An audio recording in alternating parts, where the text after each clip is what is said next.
Hello friends, मेरा नाम है उदित नारायण विश्वकर्मा और स्वागत है आप सभी का उदित फार्मेसी के यूट्यूब चैनल पे। फ्रेंड्स, आज के इस वीडियो में मैं बात करने वाला हूं कि आप डी फार्मा कोर्स में अगर आप कर रहे हैं तो डी फार्मा में से 75%, 80%, 90% कैसे लाएंगे, यानी एक एवरेज स्टूडेंट से हट करके टॉपर वाले लिस्ट में आप कैसे शामिल हो सकते हैं। बहुत से स्टूडेंट मेरे पास आप लोग कमेंट करते हैं कि मैं एक मिडिल स्टूडेंट हूँ, यानी मेरे ऐसे कुछ समथिंग 50 या 55% आते हैं। बहुत से स्टूडेंट मेरे पास ये भी कमेंट करते हैं कि मैं पास कैसे हूँ, तो उस पर मैं कंप्लीट वीडियो बनाया हूँ, इधर आई बटन में आप वो देख लीजिएगा। लेकिन इस वीडियो में मैं जो तरीका बताने वाला हूँ, जो कुछ पॉइंट बताने वाला हूँ, अगर आप कंप्लीटली इस तरह से स्टडी करते हैं तो आप बहुत ही बेहतरीन नंबर लाएंगे अपने डी फार्मा के कोर्स में। तो यहाँ पे हम बात कर रहे हैं कि आप टॉपर कैसे बन सकते हैं, या फिर 75%, 80%, 90% कैसे लाएंगे अपने फार्मेसी में। तो इसके लिए क्या करना होगा कि चाहे कोई भी आपका कोर्स है, प्लान तो ऑलमोस्ट सेम ही रहेगा, लेकिन यहाँ पे जो मैं कुछ टेक्निक बताऊंगा वो आपके लिए बहुत इंपॉर्टेंट रहेगा अगर आप डी फार्मा के स्टूडेंट हैं। तो यहाँ पे देखिए होता क्या है कि कुछ भी आप कर रहे हैं, अगर आप कुछ बड़ा करने के प्लान में हैं, कुछ हटके करने के प्लान में हैं, तो आपका एक प्रॉपर प्लानिंग होना बहुत ज़रूरी है। ऐसे मोटिवेशनल स्पीकर की तरह आकर के मैं बहुत ही ऐसे कुछ अनप्रैक्टिकल बातें, ऐसे रियलिटी से दूरों दूर तक मैच न करें, ऐसा कुछ भी नहीं यहाँ पे बोलने वाला हूँ। यहाँ पे वही कंप्लीट बताऊँगा जो प्रैक्टिकली पॉसिबल है, और जितने भी स्टूडेंट अच्छे से स्टडी करते हैं, जो टॉपर होते हैं, जो टॉपर के कैटेगरी में आते हैं, वो ये स्टडी ज़रूर, जो ये मैं स्ट्रेटेजी इसमें बताने वाला हूँ, ये ज़रूर से ज़रूर फॉलो करते हैं और इसी तरह से उनकी स्टडी होती है। तो क्या है भैया, तो सबसे मेन जो मोस्ट इम्पोर्टेंट चीज़ है वो क्या है, वो है एक प्रॉपर प्लानिंग। ऐसे प्लानिंग नहीं कि आपके माइंड में चल रहा है हमारे 5 सब्जेक्ट हैं, इस पे इतना टाइम दूंगा, या यहाँ पे सोशल फार्मेसी है वो ठीक सब्जेक्ट है तो उसमें कम टाइम दूंगा, यहाँ पे फार्मास्यूटिकल केमिस्ट्री है थोड़ा सा हमें जो है कठिन सब्जेक्ट लगती है तो इस पर थोड़ा ज़्यादा टाइम दूंगा। ऐसे बिल्कुल नहीं, आपको कंप्लीट रिटर्न में लिख करके कि सोशल फार्मेसी अगर हमें आती है तो कितना सब्जेक्ट, कितना चैप्टर उसमें हमें बहुत ही बेहतरीन से आ रहा है, कौन कौन पॉइंट उस चैप्टर की नहीं आ रही है, और अगर हमें यहाँ पे फार्मास्यूटिक्स में दिक्कत है तो किस किस सब्जेक्ट में दिक्कत है। क्योंकि अभी के टाइम पे अगर मैं बात करूँ तो अगर आपका एग्ज़ाम नज़दीक है तो नज़दीक एग्जाम में तो आप बिल्कुल नहीं कर सकते भाई, आपको टॉपर भी बनना है, 90% भी लाना है और कुछ स्टडी भी नहीं है। आपकी प्रॉपर एक वे में स्टडी हो कि कंप्लीट आपका सिलेबस रेडी है, लेकिन अब कैसे पढ़े, या फिर टॉपर बनना है तो हमें स्टार्टिंग से कैसे पढ़े। तो भाई कंप्लीट प्रॉपर एक आपका प्लानिंग होना ही चाहिए। कैसे होना चाहिए, कंप्लीट आप चीज़ों को लिखिए कि मेरे इतने सब्जेक्ट हैं, इतने सब्जेक्ट में से ये चैप्टर हमारे लिए इजी हैं, इसे मैं आसानी से पढ़ सकता हूँ, या फिर ये मेरा पढ़ा हुआ है। अगर ऐसा है तो एक अलग से तुरंत कॉपी लीजिए, उसके पॉइंट को नोट कीजिए, उसका आंसर लिखना चालू कीजिए। 1 से 1.5 घंटे टाइम दीजिए कि भाई इस चैप्टर का या इस सब्जेक्ट का इतना मैं आंसर लिख ले रहा हूँ। अगर लिख ले रहे हैं तब तो अच्छी बात है, आप अपना टेस्ट खुद ही ले लिए। तो इस तरह से आपका एक प्रॉपर प्लानिंग होना चाहिए।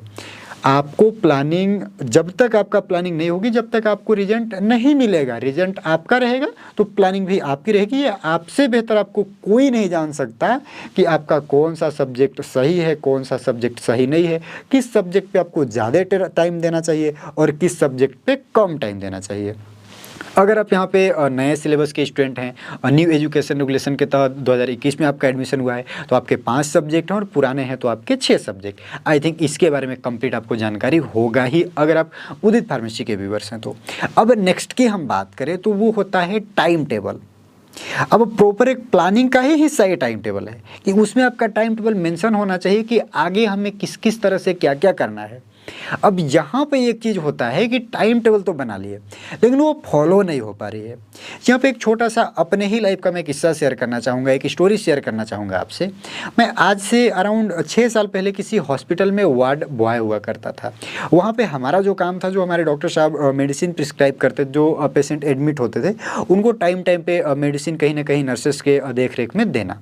जैसे कुछ टैबलेट है उसको खिलाना है, इंजेक्शन है लगाना है, जो भी चीज़ें हैं तो इस तरह की। लेकिन वहाँ पे पे क्या था कि हम लोग बहुत स्टाफ थे, तो हम लोग का सब एक ऐसे टीम में जो भी होता था, ये एक टाइमिंग बनी होती थी कि इतने इतने टाइम पे इसको करना है और इस टाइम पे इसको करना है, या फिर ये इसका पेशेंट है, ये इसका पेशेंट है, राइट, इस तरह से। लेकिन हमारे ही टीम में एक बंदे की बहुत ही ज़्यादा तबीयत खराब हो गई। अब इतना भी नहीं अचानक कि वो चल फिर नहीं पा रहा है, लेकिन हाँ, अब उसे बोला जा रहा है कि जाकर के भाई तू मेडिसिन ले ले, स्टाफ रूम में अगर रिलैक्स कर रहे हो तो जाकर के मेडिसिन ले लो, थोड़ा रिलैक्स हो जाएगा। लेकिन अरे नहीं, मुझे मेडिसिन वगैरह नहीं खाना है। लेकिन उसी टाइम पे उसे याद आता है कि यार एक पेशेंट को तो हमें लगाना था इंजेक्शन या कुछ भी जो भी हो, दवा वगैरह देना था, और वो मैं भूल गया हूँ। और उसी टाइम पे तुरंत उठ करके जाकर के उसका इंजेक्शन वगैरह लगाने लगा। तो भाई क्या है, डर। तो ये चीज़ें बहुत ज़रूरी है, क्योंकि करना आपको है। जब यहाँ पे खुद की बात आ रही है कि हमें खुद अपने बॉडी के लिए करना है तो एक्शन नहीं ले रहा है। लेकिन जब बात आ रहा है कि नहीं, डांट सुनने को मिलेगा ऊपर से, ऐसा भी हो सकता है कि नौकरी से भी हाथ धो बैठे क्योंकि आप मरीज को टाइम पे दवा नहीं दे रहे हो, तो इस तरह की चीज़ें। इसी प्रकार से अगर कुछ चीज़ें आपका है ऐसे आलसपन टाइप का है, अचानक कुछ याद आता है कि अरे ये बहुत ही इंपॉर्टेंट काम था, मिस हो गया, तो वहाँ पर तुरंत एक्शन आप ले लेते हो। तो इसी प्रकार से आपको खुद ही एक्शन लेना होगा और टाइम टेबल को अपने फॉलो करना ही पड़ेगा। अब यहाँ पे एक चीज़ और मैं ऐड कर देना चाहूँगा कि टाइम टेबल में बहुत से स्टूडेंट ऐसे होते हैं जो ये गलतियाँ करते हैं कि भाई रात में मैं नहीं सोऊंगा, रात में मैं 2 बजे 3 बजे 4 बजे पढ़ूंगा। भाई ऐसा कुछ भी करने की ज़रूरत नहीं है। बिंदास 7 से 8 घंटे की नींद लो, रिलैक्स, आपकी बॉडी भी सेहतमंद रहेगी, आप हेल्दी रहोगे, देन आसानी से आप स्टडी पे 5 से 6 घंटा टाइम दे दीजिए, बहुत सफिशिएंट है। अभी के टाइम पे जो भी आप फालतू के सोशल मीडिया यूज करते हो, जो भी और बहुत से अलग ड्रीम 11 वगैरह पे, मुझे नाम भी सही से नहीं पता, टीम वगैरह भी बनाते होगे, तो सब अभी के टाइम पे बंद कर दीजिए। फालतू की चीज़ें जो है वो देखना बंद कर दीजिए, सही टाइम अपना जो है सही जगह पे उसका यूज कीजिए। बाकी हम बात करें टॉपर के कैटेगरी में जो स्टूडेंट होते हैं, वो ये चीज़ जरूर मिस नहीं करते, और इस चीज़ पे आपको ध्यान देना ही देना चाहिए कि जिस भी कोर्स में है, जो भी आप स्टडी कर रहे हैं, उसके मोस्ट इंपॉर्टेंट क्वेश्चन का स्टडी करना, ये सबसे इंपॉर्टेंट है। अगर कंप्लीट सिलेबस में आप उलझे हुए हो और एग्ज़ाम का टाइम धीरे धीरे नज़दीक आ रहा है, लेकिन अगर आप मोस्ट इंपॉर्टेंट पे ध्यान नहीं दे रहे हो तो आप बहुत बड़ी गलतियां कर रहे हो।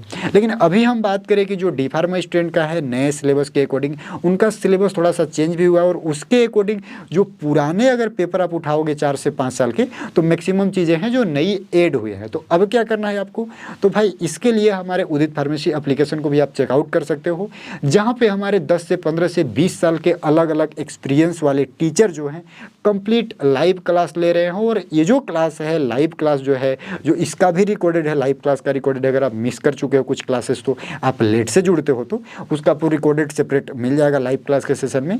बहुत इंपॉर्टेंट है। और यहाँ पे अपने एक्सपीरियंस से वो टीचर्स वही कंटेंट आपको दे रहे हैं जो बहुत ही कम समय में एक अच्छे से स्टडी करके पास आउट आप कर सको। तो पहले से आपका अगर कंप्लीट तैयारी है तो मोस्ट इंपॉर्टेंट पे ज़रूर आप ध्यान दीजिएगा।